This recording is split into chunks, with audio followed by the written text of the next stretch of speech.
Why are you always angry? Is it truly the world around you or something within? Today, let's look deeper. The answer may change the way you see yourself. Why do we often feel anger? The reason lies deeper than we think. It's not just about someone cutting you off in traffic or a careless remark from a friend. Anger often grows from unspoken pain, disappointment, and fears we carry silently.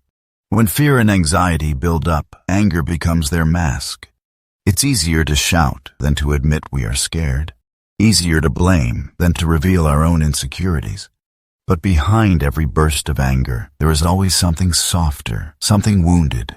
The uncertainty of the future feeds anger too. When we fear failure, we grow restless and impatient. We lash out not because the world has hurt us, but because we are terrified of what might come. That fear, disguised as anger, slowly eats away at our peace.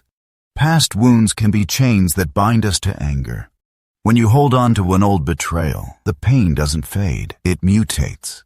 It turns into anger at the present, poisoning new relationships and moments of joy.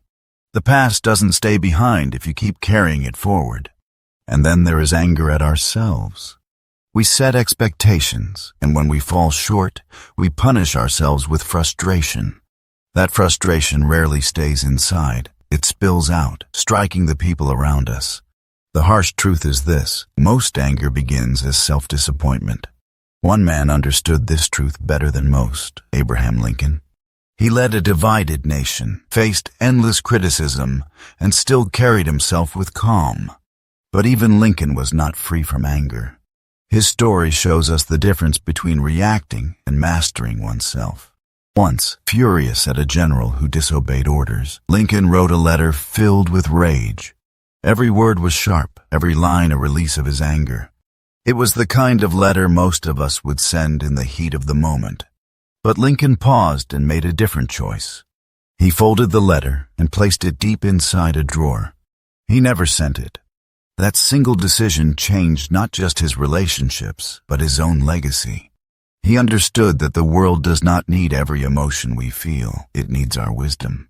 Lincoln knew a burst of anger always turns into lasting regret. A letter sent cannot be unsent, and words spoken cannot be recalled. But silence, patience, and restraint often become our greatest allies. Sometimes strength is not in what we release, but in what we hold back. Before lashing out, ask yourself, is my anger truly about others or about me?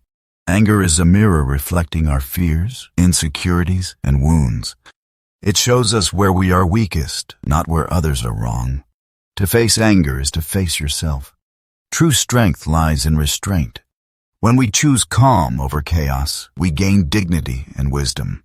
This is not weakness, it is the highest form of courage. A person who masters their anger masters their own destiny. The reason you are always angry may not be the world at all. It may be fear, wounds, and expectations hidden within you. But here lies the hope. You can rise above it. Overcome them, and you will walk stronger than ever before. Anger is often just another name for fear and pain. The choice to master it is yours. Subscribe and share so this lesson reaches those who need it most. Because every story, when remembered, becomes strength.